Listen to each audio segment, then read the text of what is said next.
ದೇವರು ಮೋಶೆಯ ಕೈಯಲ್ಲಿದ್ದ ಕೋಲನ್ನು ಬದಲಿಸಲಿಲ್ಲ, ಆ ಕೋಲಿನ ಒಡೆಯನನ್ನು ಬದಲಿಸಿದನು. ಇಲ್ಲಿ ವಿಮೋಚನ ಕಾಂಡ ಪುಸ್ತಕ 4ನೇ ಅಧ್ಯಾಯ 2ನೇ ವಚನದಲ್ಲಿ ನೋಡುವಾಗ ಯೆಹೋವನು ಆತನಿಗೆ ನಿನ್ನ ಕೈಯಲ್ಲಿ ಏನಿದೆ ಎಂದು ಕೇಳ್ತಾ ಇದ್ದಾನೆ. ಅವನು ಒಂದು ಕೋಲು ಮಾತ್ರ ಇದೆ ಎಂಬುದಾಗಿ ಹೇಳಿದ್ದಾನೆ. ನಾವು ಗಮನಿಸುವಾಗ ಪ್ರಿಯ ದೇವರ ಸಭೆಯೇ, ದೇವರು ಮೋಶೆಯನ್ನು ಕರೆದಾಗ ನಿನ್ನಲ್ಲಿ ಎಷ್ಟು ಶಕ್ತಿ ಇದೆ, ನಿನಗೆ ಎಷ್ಟು ಅನುಭವ ಇದೆ, ಎಷ್ಟು ಪ್ರತಿಭೆ ಇದೆ, ಎಷ್ಟು ವಿದ್ಯೆ ಇದೆ ಎಂಬುದಾಗಿ ಯಾವುದಾದ್ರೂ ಕೇಳಿದಾನ? ಆ ರೀತಿ ಯಾವುದಾದ್ರೂ ಆತನು ಕೇಳೇ ಇಲ್ಲರಿ ಪ್ರಿಯರೇ. ಆದರೆ ಆತನು ಕೇಳ್ತಿರುವಂಥ ಒಂದು ಮಾತೇನೆಂಬುದಾಗಿ ನೋಡುವಾಗ ನಿನ್ನ ಕೈಯಲ್ಲಿ ಏನು ಇದೆ. ಯಾಕಂದರೆ ದೇವರು ಇವತ್ತು ನಿನ್ನ ನನ್ನ ಜೀವನದಲ್ಲಿ ಏನು ಇಲ್ಲದನ್ನು ಆತನು ಕೇಳುವಂಥ ದೇವರಲ್ಲ, ಆದರೆ ನಮ್ಮ ಬಳಿ ಇರುವುದನ್ನು ಮಾತ್ರ ತನ್ನ ಕೈಗೆ ಒಪ್ಪಿಸು ಎಂಬುದಾಗಿ ಕೇಳುವಂಥ ದೇವರಾಗಿದ್ದಾನೆ. ಆದರೆ ಈ ಘಟನೆಯಲ್ಲಿ ಅಡಗಿರುವಂಥ ಮಹಾಸತ್ಯವೇನೆಂಬುದಾಗಿ ನೋಡುವಾಗ ದೇವರು ಕೋಲನ್ನು ಬದಲಿಸಲಿಲ್ಲ, ಆ ಕೋಲಿನ ಯಜಮಾನನನ್ನು ಒಡೆಯನನ್ನು ಬದಲಿಸಿದ್ದಾನೆ. ನೋಡ್ರಿ, ಮೊಟ್ಟ ಮೊದಲನೇದಾಗಿ ಅದೇ ಕೋಲು, ಆದರೆ ಅದರ ಒಡೆಯ ಬದಲಾದಾಗ ಇತಿಹಾಸವೇ ಬದಲಾಗಿದೆ ಎಂಬುದಾಗಿ ಇವತ್ತು ನಾವು ನೋಡ್ತಾ ಇದ್ದೇವೆ ಪ್ರಿಯರೇ. ನೋಡ್ರಿ, 40 ವರ್ಷಗಳ ಕಾಲ ಆ ಕೋಲು ಕೇವಲ ಕುರಿಗಳನ್ನು ಮೇಯಿಸಲು ಮಾತ್ರ ಬಳಸಲ್ಪಟ್ಟಿರುವಂಥ ಒಂದು ಸಾಮಾನ್ಯವಾಗಿರುವಂಥ ಒಬ್ಬ ಸಾಮಾನ್ಯ ಕುರುಬನ ಒಂದು ಕೋಲಾಗಿದೆ. ಯಾರೂ ಅದನ್ನು ಗಮನಿಸುವುದಿಲ್ಲ. ಹೌದ್ರಾ? ಸಾಮಾನ್ಯ ಕುರುಬನ ಕೋಲಿದ್ದಾಗ ಅದು ಯಾರು ಗಮನಿಸ್ತಾರೆ? ಆದರೆ ದೇವರು ಮೋಶೆಯನ್ನು ಕರೆದ ನಂತರ ಅದೇ ಕೋಲು ಫರೋನ ಅರಮನೆಯಲ್ಲಿ ಅನೇಕ ಅದ್ಭುತಗಳನ್ನು ಮಾಡಿತು. ಪ್ರಿಯ ದೇವರ ಜನವೇ, ನಾವು ಗಮನಿಸುವಾಗ ಅದೇ ಕೋಲು ಕೆಂಪು ಸಮುದ್ರವನ್ನು 2 ಇಬ್ಬಾಯವಾಗಿ ಅದನ್ನು ಮಾಡಿದ್ದೆ ಎಂಬುದಾಗಿ ನಾವು ನೋಡ್ತಾ ಇದ್ದೇವೆ. ಅದೇ ಕೋಲು ಬಂಡೆಯನ್ನು ಒಡೆದು ಬಂಡೆಯಿಂದ ನೀರನ್ನು ಕೂಡ ಹೊರಡಿಸುತ್ತೆ ಎಂಬುದಾಗಿ ನಾವು ನೋಡ್ತಾ ಇದ್ದೇವೆ ಪ್ರಿಯರೇ. ಅಷ್ಟು ಮಾತ್ರಕ್ಕಲ್ಲ, ಬದಲಾದದ್ದಿಲ್ಲ. ನಾವು ಗಮನಿಸುವಾಗ ಕೋಲಲ್ಲ, ಆದರೆ ಅದರ ಒಡೆಯ ಅಥವಾ ಯಜಮಾನ. ನಮ್ಮ ಜೀವನದಲ್ಲಿಯೂ ದೇವರು ಮೊದಲು ನಮ್ಮ ಸಾಮರ್ಥ್ಯವನ್ನು ಬದಲಿಸುವುದಿಲ್ಲ, ಆದರೆ ನಮ್ಮ ಜೀವನದ ಯಜಮಾನತ್ವವನ್ನು ಬದಲಿಸಲು ಆತನು ಅಪೇಕ್ಷಿಸುವಂಥ ದೇವರಾಗಿದ್ದಾನೆ. ದೇವರ ಸಭೆಯ ಮುಂದಕ್ಕೆ ನಾವು ಹೋಗುವುದಾದರೆ, ದೇವರ ಕೈಗೆ ಒಪ್ಪಿಸಿದ ವರವು ಅದು ಕೇವಲ ಪ್ರತಿಭೆ. ಮತ್ತೆ ಹೇಳ್ತಿದ್ದೇನೆ, ದೇವರ ಕೈಗೆ ಒಪ್ಪಿಸದ ವರವು ಅದು ಕೇವಲ ಪ್ರತಿಭೆ ಆಗಿರುತ್ತದೆ. ಆದರೆ ದೇವರ ಕೈಗೆ ಸಮರ್ಪಿಸಿದ ವರವು ಅದೇನಾಗುವಂಥದ್ದಾಗಿದೆ ಪ್ರಿಯರೇ? ಅಭಿಷೇಕವಾಗುವಂಥದ್ದಾಗಿದೆ. ನಾವು ಗಮನಿಸ್ರಿ, ಮೋಶೆ ಕೈಯಲ್ಲಿದ್ದಾಗ ಅದು ಕೇವಲ ಒಂದು ಕೋಲು, ಹೌದ್ರಾ? ಆದರೆ ವಿಮೋಚನ ಕಾಂಡ ಪುಸ್ತಕ 4ನೇ ಅಧ್ಯಾಯ 20ರಲ್ಲಿ ದೇವರ ವಾಕ್ಯ ಸತ್ಯವೇದವು ಈ ರೀತಿ ಹೇಳುವಂಥದ್ದಾಗಿದೆ, ದೇವರ ಕೋಲು ಎಂದು ಕರೆಯುವಂಥದ್ದಾಗಿದೆ. ಅಲ್ಲಿವರೆಗೂ ಅದು ಮೋಶೆ ಕೋಲಾಗಿತ್ತು, ಅದು ಸಾಮಾನ್ಯ ಕೋಲಾಗಿತ್ತು. ಆದರೆ ಗಮನಿಸಿ, ಅದು ದೇವರ ಕೋಲು ಎಂದು ಕರೆಯುತ್ತದೆ. ಪ್ರಿಯ ದೇವರ ಸಭೆಯೇ, ಕೋಲು ಬದಲಾಗಲಿಲ್ಲ, ಅದರ ಹೆಸರು ಬದಲಾಯಿತು. ಹೆಸರು ಯಾಕೆ ಬದಲಾಯಿತು? ಯಾಕೆಂದರೆ ಗಮನಿಸುವಾಗ ಯಜಮಾನನು ಬದಲಾಗಿದ್ದಾನೆ.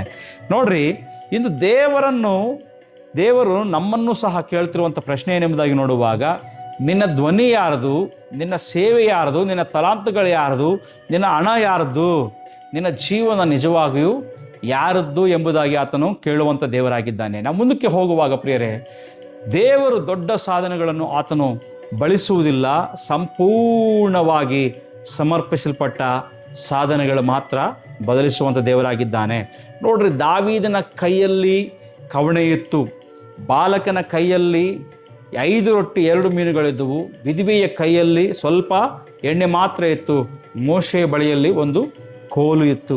ಇವೆಲ್ಲವೂ ಸಹ ಕೇವಲ ಒಂದು ಸಾಮಾನ್ಯವಾದ ವಿಷಯಗಳಾಗಿ ನಾವು ನೋಡ್ತಾ ಇದ್ದೇವೆ ಪ್ರಿಯರೇ.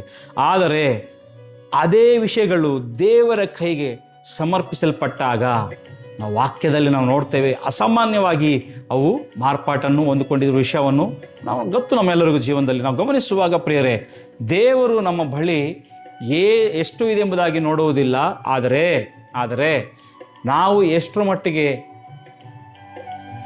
ನಮ್ಮನ್ನು ಆತನಿಗೆ ಒಪ್ಪಿಸ್ತಾ ಇದೀವೋ ಎಂಬುದನ್ನು ಅದನ್ನು ಮಾತ್ರ ನೋಡುವಂಥ ದೇವರಾಗಿದ್ದಾನೆ. ಸತ್ಯವನ್ನು ನಾವು ಅರ್ಥಕೊಳ್ಳಬೇಕಾಗಿದೆ ಪ್ರಿಯರೇ. ಮುಂದಕ್ಕೆ ಹೋಗುವುದಾದರೆ, ದೇವರು ನಮ್ಮನ್ನು ಬಳಸಬೇಕಾದರೆ ಮೊದಲು ಇದು ನನ್ನದು ಎಂಬ ಹಕ್ಕನ್ನು ಏನು ಮಾಡಬೇಕಾಗಿದೆ? ಇವತ್ತು ಬೀಳಬೇಕಾಗಿದೆ. ದೇವರು ಮೋಶೆಗೆ ಆ ಕೋಲು ನೆಲದ ಮೇಲೆ ಹಾಕು ಎಂದು ಹೇಳಿದ ತಕ್ಷಣವೇ ಹೇಳಿದನು. ಯಾಕೆ ಹೇಳಿದಾನೆ ಹೇಳ್ರಿ? ಆ ಕೋಲಿನ ಮೇಲಿದ್ದ ಮೋಶೆಯ ಹಕ್ಕು ದೇವರ ಅಧಿಕಾರಕ್ಕೆ ಅದು ಬರಬೇಕಾಗಿತ್ತು. ಇವತ್ತು ನಮ್ಮ ಕೈಯಲ್ಲಿರುವ ಅನೇಕ ಕೋಲುಗಳು ಇವತ್ತು ನಮ್ಮ ಕೈಯಲ್ಲಿ ಕೂಡ ಇದ್ದಾವೆ. ಅದು ಏನಾಗಿರ್ಬೋದು, ನಮ್ಮ ಕನಸುಗಳಾಗಿರ್ಬೋದು, ನಾವು ಅಂದ್ಕೊಂಡಿರೋ ವಿಷಯಗಳಾಗಿರ್ಬೋದು, ನಮ್ಮ ಹೆಸರಾಗಿರ್ಬೋದು, ನಮ್ಮ ಭವಿಷ್ಯತ್ತಾಗಿರ್ಬೋದು, ನಮ್ಮ ಯೋಜನೆಗಳಾಗಿರ್ಬೋದು. ದೇವರು ಕೇಳ್ತಾ ಇದ್ದಾನೆ, ಅವು ನನ್ನ ಪಾದಗಳಿಗೆ ಅದನ್ನು ಹಾಕು, ನನ್ನ ಪಾದದ ಬಳಿ ಅದನ್ನು ಇಡು. ನೀನು ಬಿಡುವುದನ್ನು ಮಾತ್ರ ಏನು ನನ್ನ ಮಹಿಮೆಗಾಗಿ ಬಳಸಬಲ್ಲೆ.